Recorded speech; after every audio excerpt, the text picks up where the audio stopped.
3 দিনের সফরে বাংলাদেশে মার্কিন অ্যাসিস্ট্যান্ট সেক্রেটারি ডোনাল্ড ট্রাম্প তিনি জানিয়েছেন তার এইবারের সফর আস্থা পুনর্নির্মাণ করে দুই দেশের সম্পর্ককে এগিয়ে নিয়ে যাওয়ার। দর্শক, এ নিয়েই আমাদের কথার আজকের আয়োজন।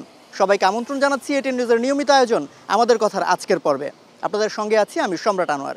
শুরুতেই চলুন দেখে আসি আমাদের কথার আজকের বিষয়টি নিয়ে এটিএন নিউজে প্রচারিত একটি প্রতিবেদন।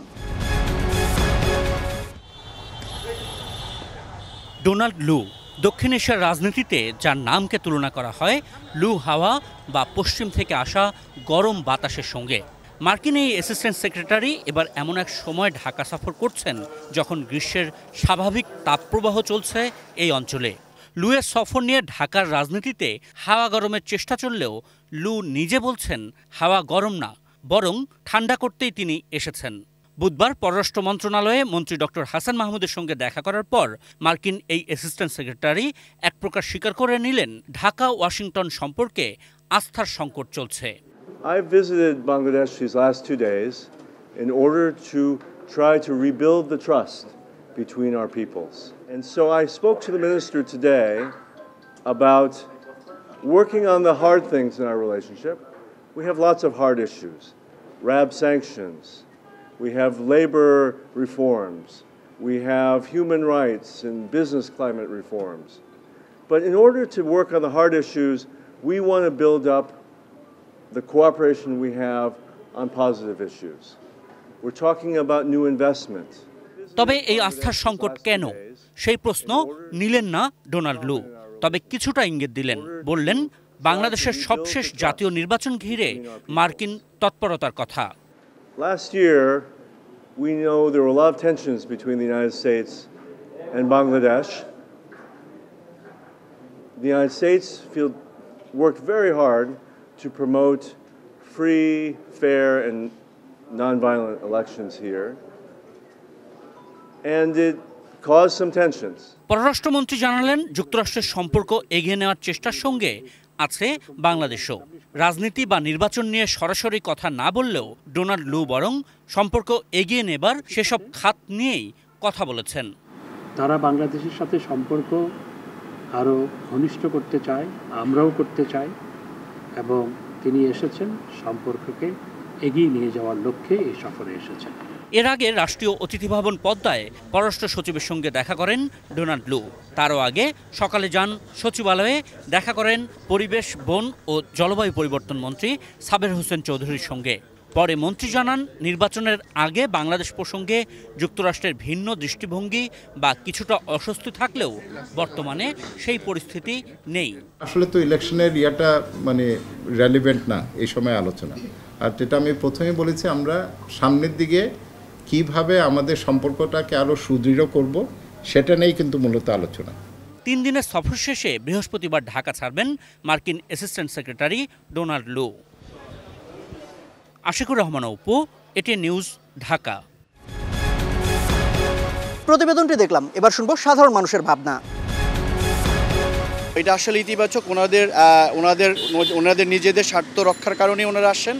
তো সেক্ষেত্রে আসলে আমি মনে করি বাংলাদেশ এবং ইউএসের দুজনেরই এখানে স্বার্থ রক্ষা হবে এবং এটা বাংলাদেশের জন্য ভবিষ্যতে ভালোই হবে। নীতিগত দিক থেকে সবাই বাংলাদেশের সাথে একটা সুসম্পর্ক বজায় রাখার জন্য চেষ্টা করবে, কারণ জিওগ্রাফিক্যাল পলিটিক্সের দিক থেকে বাংলাদেশ একটা অন্যতম একটা দেশ দক্ষিণ এশিয়ার মধ্যে। সেই ক্ষেত্রে ডোনাল্ড লু আসছে বা ভিসা নীতি বা বিভিন্ন যে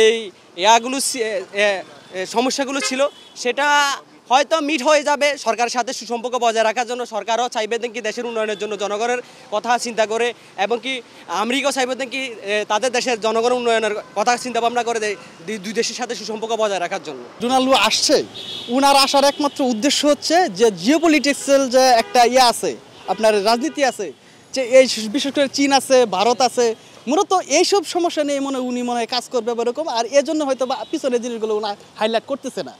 যেটা হয়ে গেছে সেটা তো আর ফিরানো যাবে না। আমার কাছে মনে হচ্ছে ঠিক এটাই এরকম কিছু একটা হইতে যাচ্ছে। উনারা যদি আমাদের উপর প্রেশার ক্রিয়েট করে, আসলে আমরা গরিব দেশের মতো লোকজন আসলে এটা ক্রিয়েট করার মতো আসলে সামর্থ্য আমাদের নেই। যেহেতু গার্মেন্টস শিল্পটা উনারা বেশি প্রায়োরিটি দেয় আমাদের দেশ থেকে, তাদের অবস্থানটা এটা আমাদের জন্য পজিটিভ।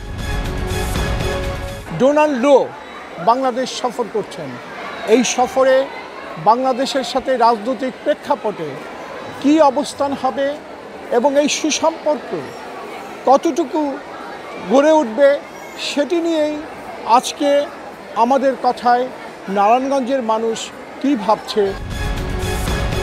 ডোনাল্ড লো আসায় আমরা আশা করি সেই বৈরী সম্পর্কটা উত্তরণ ঘটবে এবং আমরা সেটাকে স্বাগতও জানাই, কারণ আমেরিকা বাদ দিয়ে বাংলাদেশ এগিয়ে যেতে পারবে না। আমরা মনে করি সব পরাশক্তির সাথে সুসম্পর্ক রেখে বাংলাদেশ এগিয়ে যাবে, এই প্রত্যাশা আমরা রাখি সবার ক্ষেত্রে।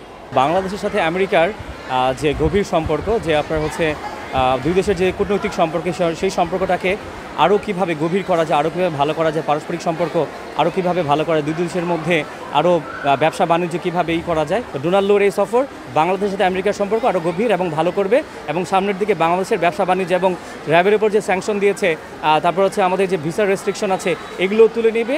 এই পারস্পরিক এই কথাবার্তা বা আলোচনার মধ্যে দিয়ে আশা করি এইগুলো আস্তে আস্তে সামনের দিকে সমাধান হয়ে যাবে।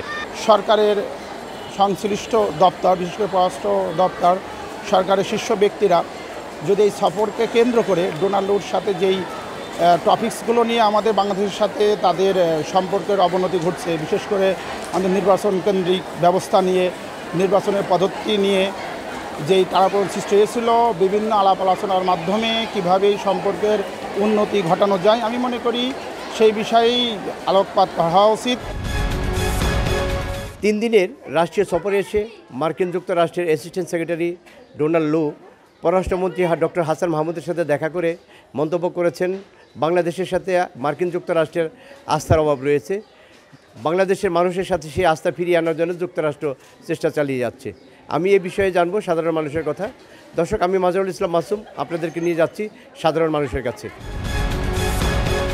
সত্যিকার অর্থে বাংলাদেশ এবং আমেরিকার সাথে সম্পর্ক পূর্বে যেরকম ছিল, বর্তমানে এর চেয়ে আরও ভালো অবস্থানে, শক্ত অবস্থানে রয়েছে। কেননা এই দেশের অনেক ছেলে মেয়েরা আমেরিকায় লেখাপড়া করছে, তারা গ্রিন ভিসা নিয়ে বসবাস করতেছে, চাকরি করতেছে, এবং তারই ধারাবাহিকতায় আজকে আমাদের সাথে বাংলাদেশের ব্যবসা বাণিজ্যকে আরও গতিশীল বৃদ্ধি করার জন্য আজকে আমেরিকার পররাষ্ট্রনীতি বাংলাদেশে অবস্থান করছে। বাংলাদেশ এবং বাংলাদেশ সরকার এবং এই আমেরিকার সরকারের যে সাথে যে সম্পর্ক আর সুসম্পর্ক বজায় রয়েছে। অ্যাসিস্ট্যান্ট সেক্রেটারি যিনি বাংলাদেশে এসেছেন, বাংলাদেশের সাথে সম্পর্ককে আরও উন্নয়ন করার জন্য, বাংলাদেশের সম্পর্ককে আরও ত্বরান্বিত করার জন্য, গতিশীল করার জন্য, এতে বোঝা যায় বাংলাদেশ এবং আমেরিকা একই সূত্রে গাঁথা আছে।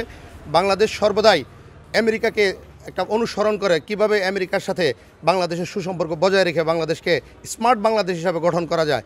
অর্থনৈতিক উন্নয়ন, প্রযুক্তিগত উন্নয়নে সবসময়ই কাঁধে কাঁধ মিলিয়ে যুক্তরাষ্ট্র আমাদের পাশে ছিলেন এবং তারা আগামী দিনেও এই উন্নয়নশীল এই রাষ্ট্রটিকে তাদের সাথে নিয়ে সর্বোচ্চ পরিমাণে অর্থনৈতিক এবং প্রযুক্তিগত উন্নয়নে কাঁধে কাঁধ মিলিয়ে আগামী দিনে কাজ করার প্রত্যয় ব্যক্ত করার জন্যই বাংলাদেশের এই সম্পর্ককে যুক্তরাষ্ট্রের সাথে আরও সামনে এগিয়ে নেওয়ার জন্য আজকে এখন বর্তমানে বাংলাদেশে যুক্তরাষ্ট্রের এই সম্মানিত প্রতিনিধি অবস্থান করতেছেন।